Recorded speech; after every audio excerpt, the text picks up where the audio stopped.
Good afternoon, Matt and Arun. Good afternoon. How are you both? Fantastic. Thank you very much. well, And how are thank you? We just need to sort through just to make sure we can hear you.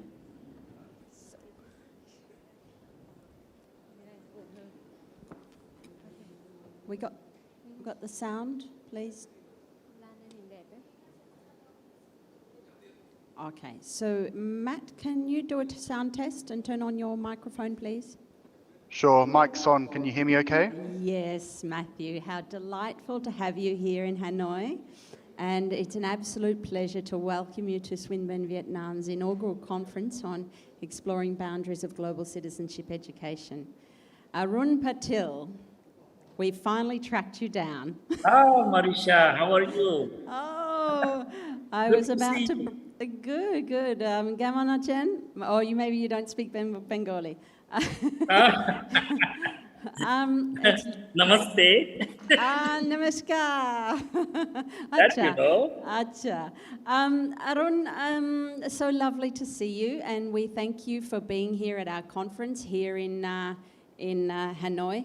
I'm greeting these two gentlemen, ladies and gentlemen, because they're actually two long-term friends of mine here that we've been in connection with. So I can let now our lovely MC Jos is going to take the floor and then going to lead that forward. But I just, as a friend, I wanted to greet you and say thank you very much for your time here today. Thank you, Marisha. Much appreciated. So, good afternoon. Thank you very much for being back with us, ladies and gentlemen, whether you're joining us in the auditorium or if you're joining us online. Now, I just wanted to welcome our next guests. We have just spoken to them briefly, but first of all, we have Matt Cook. Mr. Matt Cook is from the Swinburne University of Technology in Australia. We're also joined by Professor Arun Patil, the Vice-Chancellor of Sanjay Gurudewar University in India. And next, joining us in person and on stage, please can we have a round of applause for the Head of Department of Environmental and Resources Economics, Dr. Lan Pham, from Vietnam National University of Agriculture. And finally, please welcome to the stage Dr. Han Nguyen, Lecturer at Vietnam National University. Now, I believe Matt is going to be starting us with this session today, and we're going to be talking about the equality in education. Thank you. Just making sure everyone can hear me. We can hear you, Matt. Thank you. Excellent. All right, I'm going to talk a little bit about learning transformations and innovation in global and local curriculum delivery. I'm getting a little bit of feedback through my mic, so I'm going to turn it down. Okay. So for my talk today, I'm going to cover 4 key areas for consideration. Those areas are around post-pandemic pedagogy, asynchronous delivery models, developing a student-centric learning management system, and digital literacy and capability. Using my experience across digital learning courses, curriculum design and development, the work that I've been doing over the course of the pandemic has very much been focused on how do we prepare for a future of learning on both a local and a global scale. So the first area that I want to touch on is around post-pandemic pedagogy. And what do we mean by that? And how much has the pandemic changed how we deliver and what we deliver both at local and international levels? First of all, we need to consider that any new program initiative has to respond to government and industry sector requirements. And that's the same for whether we're working at a local level in Melbourne, where I'm currently located, or if you're working at a local level in Hanoi. So it doesn't matter where we're situated, it's going to be equally important. We need to continue to meet the needs of industry through relevant, responsive and supportive teaching. And we need to continue to offer relevant, high quality education so that graduates have the skills they need to find and maintain sustainable employment in a post-COVID landscape. There's a piece there around equality and equity of learning as well, to ensure that we're giving the same educational experience to students regardless of where they're learning.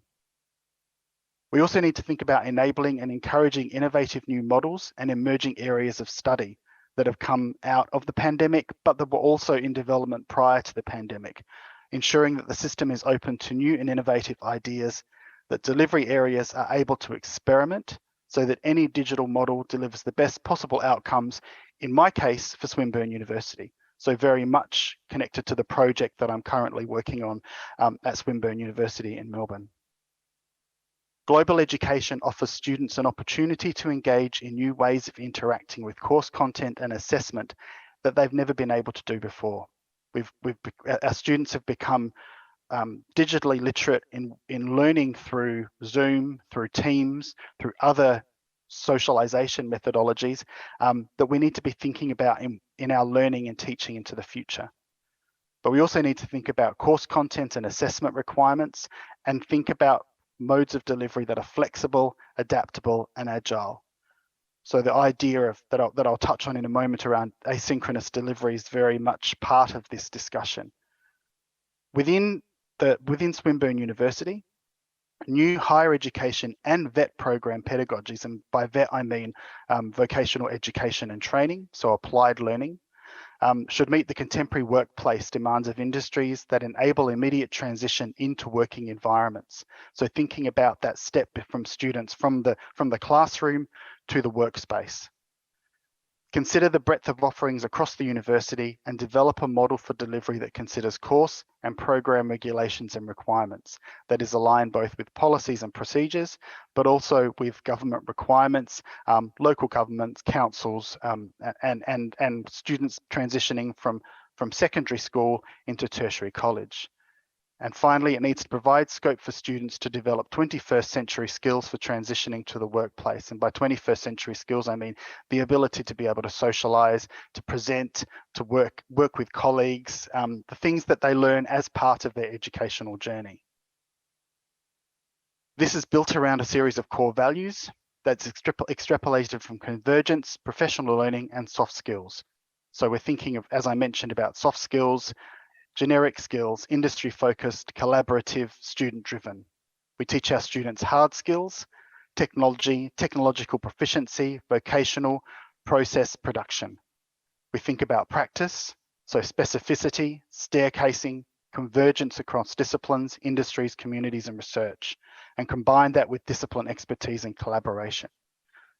And then finally, we think about choice, so flexible modalities of learning, course sequencing, online and remote delivery, expanded choices from across programs, so majors and minors sequences and departments, and finally that very important piece of work which is around polysynchronous delivery, so delivering in an asynchronous and asynchronous landscape and giving students the true choice to be able to learn in an environment that works for them.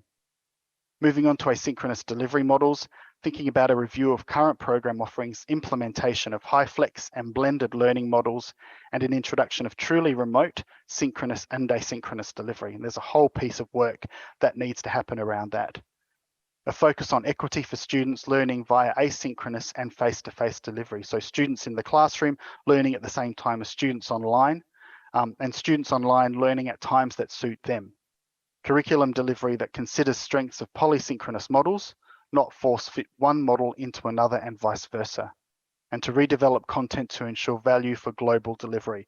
So in terms of Swinburne International, teaching our students overseas, teaching students at the campuses across the globe, and also teaching virtually online through this kind of format. Integral to the rollout of a new mode of global teaching would be a review for updated and out-of-date accredited and non-accredited programs for higher education and training programs and short courses for vet study. Develop a standardized institute-wide and a required adoption of current or learning management ecosystem. So the project I'm working on at the moment is around understanding and developing a learning management ecosystem at Swinburne University. And thinking about auditing and compliance and teaching and learning perspectives. So liaising with our key stakeholders, our staff, our students, our industry and community stakeholders. Previously underutilized delivery windows, after hours access, weekend and evening delivery could become a growth model that spreads the physical resource use and enables broader timetable and scheduling opportunities, but also allows for that opportunity to develop in a truly global landscape. Further investment in teaching tools and embedded plugins, which can be used to record classes for students to access at alternate times, could be used for developing a richer bank of digital learning resources, which may enable greater opportunities for asynchronous delivery, but will allow for students around the world to be able to access exactly the same information. That could apply to things like assessment, learning and graduate outcomes, and models for student success and retention. A new model for delivery could use assessment outcomes and requirements and be built back from formative and summative assessment events. And finally, industry and community would have a fundamental and essential role to play in ensuring that course content and accessible outcomes are clearly aligned with stakeholder expectations. And once again, by stakeholder expectations, I mean industry, community, students, and staff. A new model for delivery could use assessment outcomes and requirements and be built back from accessible events. And finally, industry and community input would have a fundamental and essential role to play in ensuring that course content and accessible outcomes are clearly aligned with stakeholder expectation. So I guess there are a number of questions we need to be thinking about when we talk about transitioning into a global educational landscape and how we provide that content and that learning to students in different countries around the world. And as we come away from today, there are three key questions that I think we need to be asking. And this is something that's applicable across every university in every country, every tertiary institution. What does the teaching and support professional workforce look like that supports a new mode of learning? So that's the first question. The second question is, what do the physical resources look like in a post-pandemic world? What does the campus of the past look like compared with the campus of the future? And what changes need to be made to ensure appropriateness for new delivery models? And then finally, and this is the question that I would like to everyone to take away for this afternoon's presentation and that I will finish on, what opportunities exist to review best practice in an online and digital remote delivery? How do we benchmark against other tertiaries? How do we open up the conversation to other tertiaries to make sure that we're offering content that is going to be of value to our students into the future? Thank you, everyone.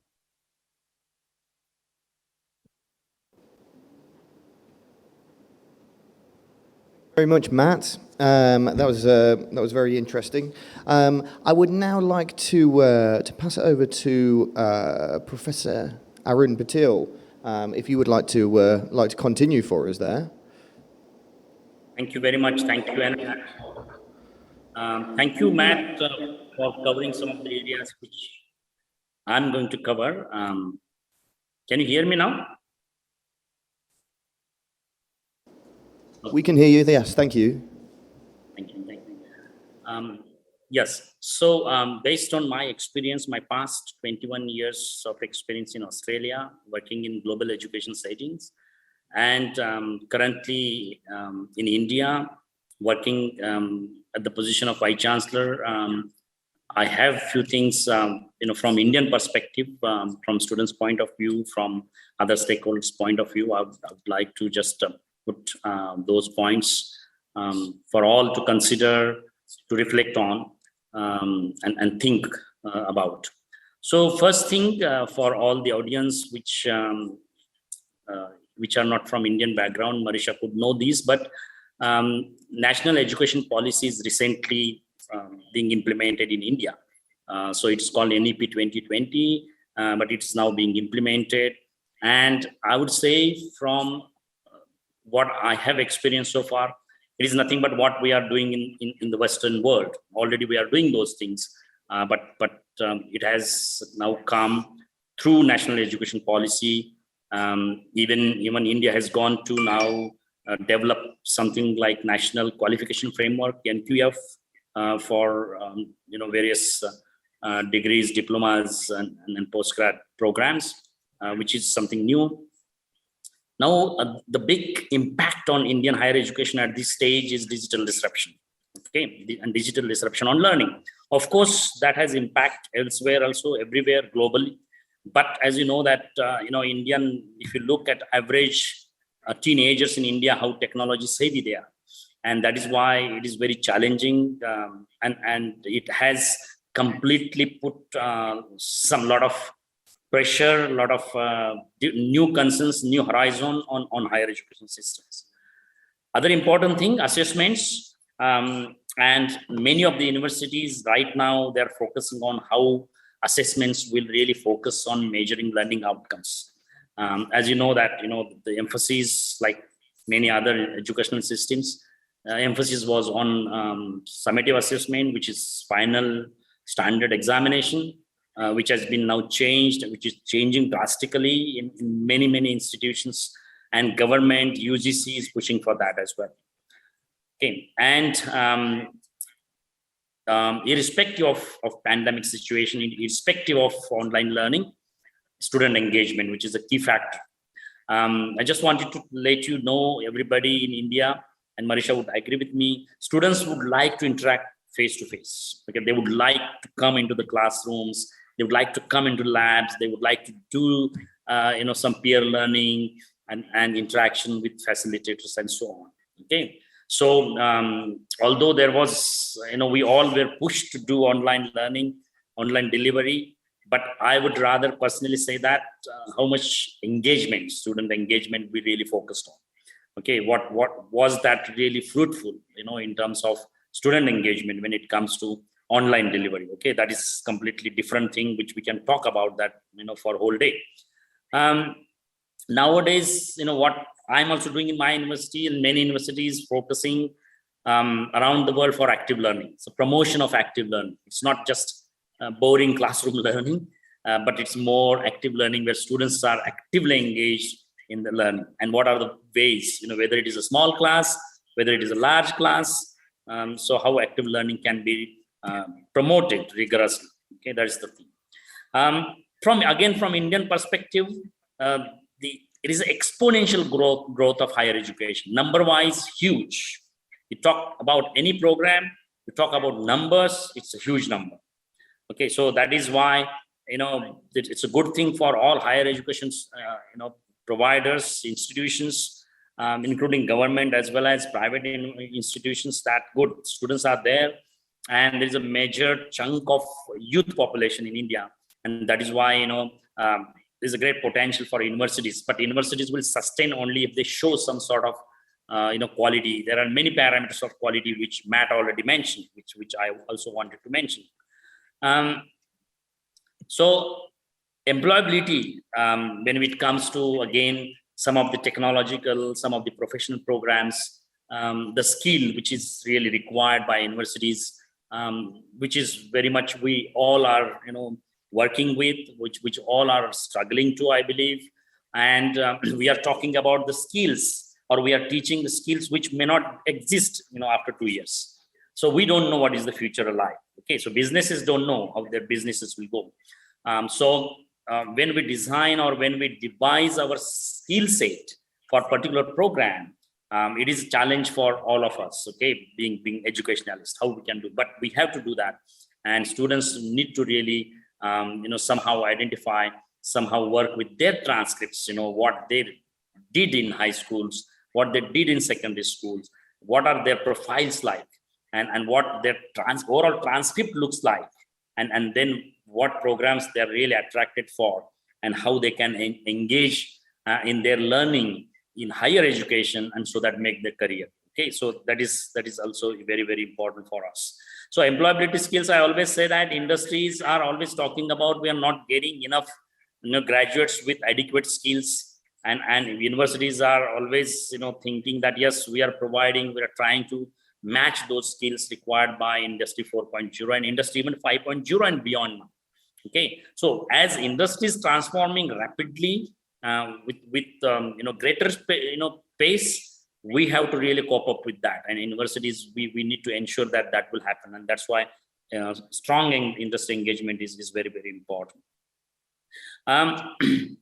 For example, Microsoft launches AI, artificial intelligence research labs in universities. So these organizations like Microsoft, Siemens, they are coming and they're saying that we don't want to hire your graduates, which you are giving into the market, putting into the market, but we want to ensure that your graduates will have these skills which are required, so that we don't want to spend time on training, and we don't want to spend money on training. So as they start with us, they should be ready. Okay, so that is why, the completely new challenges which are coming in the system. Of course, when we talk about, Matt mentions few things about asynchronous, synchronous, teaching, and what we are doing. I already mentioned about active learning, but one thing very clear for all of us, students always like challenges. So we need to ensure that, we need to challenge students so that learning will be really triggered, learning will really happen, and they will engage more. But while we do so, students also need support in their learning. We can't expect that from students without support. And that's why our universities, we need to have a holistic supportive mechanism, which, in my case, in my university, it is there. We are looking for, right from student well-being, counseling, up to, what they want, internships, whether they're internship, industry exposure, we have to provide that. One thing we need to understand, students who are really metacognitive, they are more likely to succeed. So we need to identify these, metacognition stages of various students, and accordingly, we need to deliver something, which will really fit into their learning. As we know that if we ask students to do something, they learn more. So rather than I'm, going into the classroom and explaining theoretical concepts, I would rather ask students, to do something. And that is why very important. So at our university, Sanjay Ghodawat University, we are really, making that, and all new programs, especially in design suite, which we started, Marisha would like to, happy to hear that all new programs in design suite, on technology suite, some allied health, we are, completely delivering them in PBL mode, okay, project-based learning mode. And some technology and design programs, even we are incorporating design-based thinking, okay. So it is combination of project-based and design-based, which we did similarly when I was in Deakin, project-oriented design-based learning for all our undergraduate program. But here it is more focused on project-based learning, while some of the, wherever possible, wherever required, wherever, it can be fit, we will, really imposing design-based thinking, which is very important. Okay. So, as Richard Felder said, that getting all students to do something course related in class, other than just watching and listening to the instructor or facilitator or taking notes, it's more effective. And that is what active learning, and we need to really push that. In our university, we are asking, yes, every course we are asking, think what, whether it is in-class teams activities, think, pair, share, maybe 1 minute paper, some guided reciprocal peer questioning, concepts using clickers or tests, flipped classrooms wherever possible. Anything you think, do that, because even I suggested that 60 minutes of delivery, there should be breaks after 15-20 minutes, and there should be one activity, and that can be done also in online delivery. Okay, so that is very important. Otherwise, students will not focus and they won't learn anything. What we did, when I say all these things, it comes from the leadership. So at Sanjay Ghodawat University, we have restructured, we have created 5 faculties. Within 5 faculties, we have created schools, and there are some schools which have completely newly created. Okay, we implemented strategies which are new market-driven innovative programs. I can tell you from Indian students' perspective, those who are from Australia and Vietnam, you should know that if students like to do something different, students want to go for a different program. Okay, so in order to do that, there should be attraction for students, and students need to be well educated and well informed about particular program. So anything we do, we have to do based on what is really required, and how that can fit into employability and big picture of the country. We did a lot of internationalization. For example, I was there in Swinburne first week of July. I had a very good interaction with Vice Chancellor of Swinburne and some senior people, and we are doing many things such as study abroad, articulation and varieties of program, whether it's 3+1, 2+2, 1+1 in some programs, and greater research collaboration, because there is a great potential for even India, Vietnam to really enhance research capabilities and research potential. because I was closely working with Vietnam, universities as well. I still have those connections. We are now focusing more into formative assessment. So I said exam-based system where we promote memorizing. We should go away from that, and more emphasis focus on formative assessments where students will be engaged throughout, during their learning journey. Very, very important. At our university, we have created completely new learning spaces. So again, this is for Marisha, for you. We have created complete floor, with design studios, learning studios, meeting rooms, and very different learning spaces for students. Okay. And this is really good because students need those things, which are there already in many universities, including Swinburne. We need to somehow use technology and promote active learning. Where there is a possible, use technology. Where there is not possible, use other mechanisms, but do that. Stakeholder engagement, and I'm talking about holistic stakeholder engagement. So we have really strong industry linkages. By the way, I would like to mention about my university that as I speak, there are 600, 700 students from one program. They are doing internship, real industry project with industry. It's a big number. Even in Australia, I was trying to get that number, in some of the programs. So here it's good because there are so many industries, the small scale industries, medium scale industries, and of course there are big industries, internationally recognized industries. But I think students love that, and that is where learning happens, when they go and work with the real world problems, especially in professional programs. It happens. We have designed some of the professional programs. For example, Bachelor of Optometry, we have designed completely new, where last year students have to placement and spend that whole year, with the industry. So that is how we have to do. In research also, we have done many new initiatives. Research collaboration is one thing, but also research funding and going into, something which really have greater impact. And I'm talking about not just doing research publications, but I'm talking about research commercialization. So Indian universities, and we all globally, we should think of research commercialization. What is happening, what happens after research is very, very important. So we created new programs. We are strong. We have at least, last few months, we have initiated collaborations, articulations, with several Australian universities, US universities, and definitely some of the technologies and industries available in India, such as Tata Technologies, Siemens, Bosch, and so on. So I think the holistic development, is very essential. In India, there is a great potential. There are many things which we need to do, differently. But overall, how we keep students engaged throughout the learning, and how we ensure we focus on the final outcomes, which is, somehow making students ready and to go and start anything what they like, whether it is a job, whether it is startup, whether it is entrepreneurship, and so on. So that is how we should do. So there are many things to do. I really would like to know how others are doing. Are there any challenges we all are facing? And my personal appeal to everyone, that there may be many things we don't need to reinvent the wheel, but some systems we have already, we should share those best practices. And some systems, I think, or few things which we do collaboratively, we should develop collaboratively and help each other, because there is a potential. It's a win-win. Thank you very much. I hope everybody liked it. Thank you. Thank you very much, Professor Patil.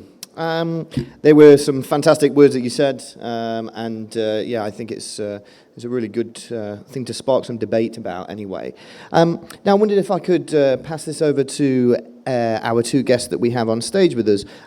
Dr. Nguyen, would you like to begin for us? If you would like to, have a response to that, or if you would like to go with what's been said previously. Thank you. Okay, thank you. Thank you very much for your sharings, Mr. Bach and Professor Brazil. And now I would like to share a little bit about the situation in Vietnam, especially during the pandemic, what we cope with the using of technology in high school and also in higher education. I would like to focus on 3 questions. The first one, how do schools react to teachings and learning approaches during the pandemic and after that? And the second question, and the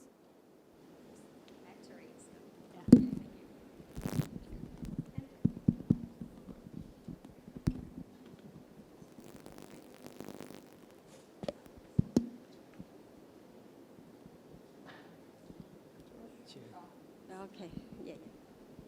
Thank you. And the second question I would like to focus is what have been done in educational institution to improve the situation.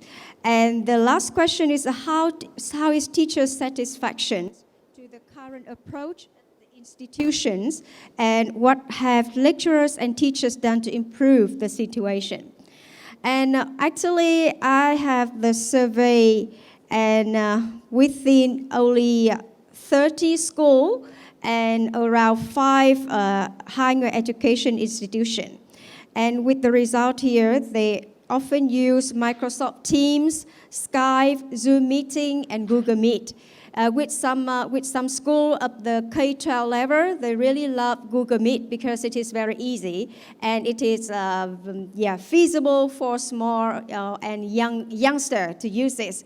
However, with the higher education, we prefer using Zoom. But with the Zoom, teachers and lecturers also combine with another devices to manage the classroom, because not all the educational institutions have their own learning management system. And actually, so many schools and many universities, they use Microsoft Teams.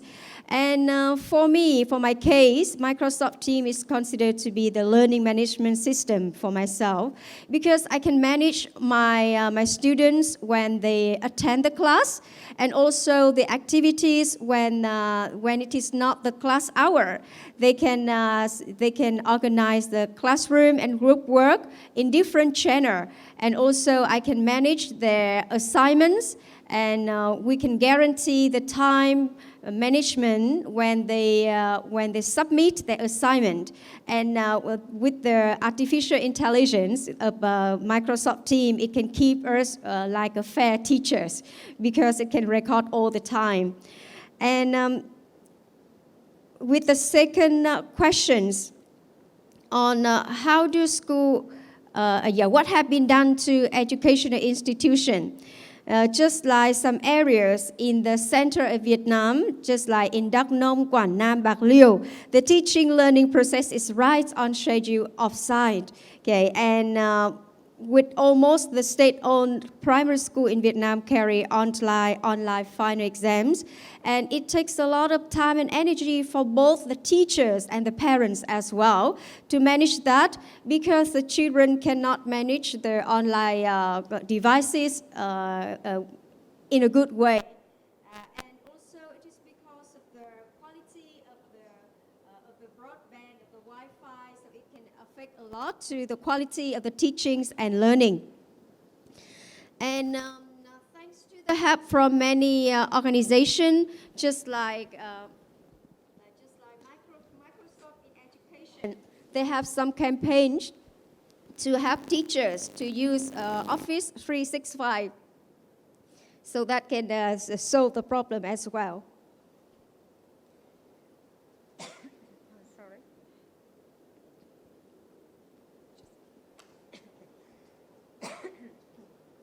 Okay, I would like to turn to the third question. How is teacher satisfaction to the current approach? Okay, and many lecturers and teachers surveyed are satisfied with the situation.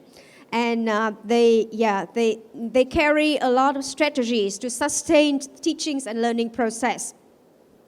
Just like in my university, we have the UMS, just like a secondary school that belongs to my university. They use the cyber school program. The cyber school here, it means that whenever the students are offline or online, we often have the online strategies for students to do every week so that they can get acquaintance to any uncertainty. And also, people have 1 day online classes a week to get familiarized with online interaction. Yeah, and with some schools in rural areas when the internet is limited, online teachings and learning cannot be conducted effectively as teachers themselves cannot conduct effectively with their online devices. So it caused a lot of struggle to the education system during the pandemic. And so from that lesson, we think that inclusive classroom, we should empower every student to adapt with the uncertainty as we are now living in the VUCA world. So it is better to prepare both teachers and students from the simple digital tools to the more difficult one, so that we can use and we can take all the advantages of the learning management system. Also, the use of cooperative digital tools can be used in more normal days, just like within online and offline classes. In the case that thanks to the challenges that the pandemic gave to us, we can create more opportunities. So the quality of teachings and learning online using digital tools have already been improved.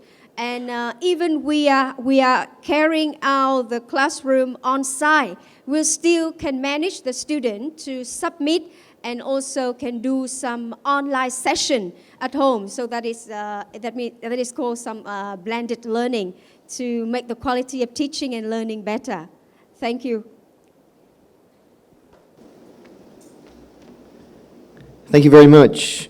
And I would just like to move on to the last part. Unfortunately, Professor Patil will have to leave us, though, as he has another appointment to go to. But I would, so I'd just like to say thank you very much on behalf of everybody here. Thank you for your excellent presentation.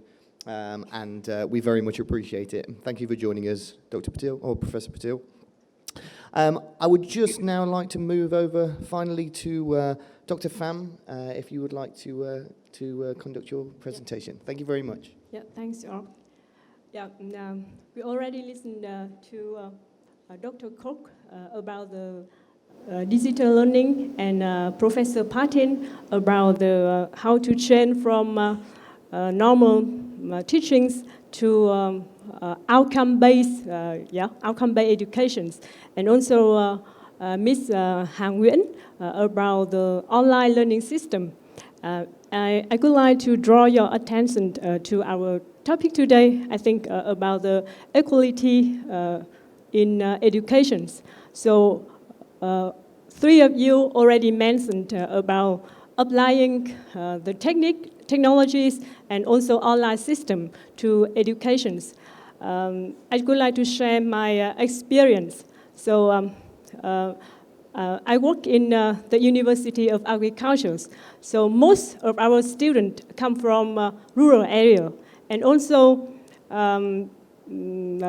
their parents are farmers. So normally during the time of pandemics, we have to apply the online teachings. So some of them have difficulty to access to maybe internet, and also they don't have the device, for example, computer or smartphone to do online learning.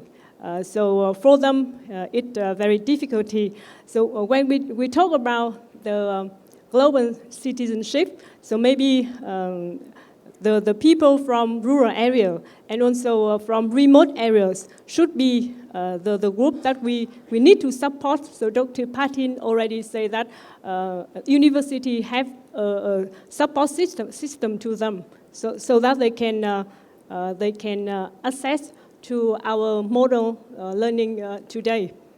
Yeah, and from my side, I'm an environmental economist. So I think if I could like to add some skill or knowledge to global citizens. So I wish that at higher education, the university can teach and encourage the student to have the environmental responsibilities. So maybe some of you know that in our world today, the big threat is the climate change and also environmental pollution. So that all countries have to commit to reduce the global warming.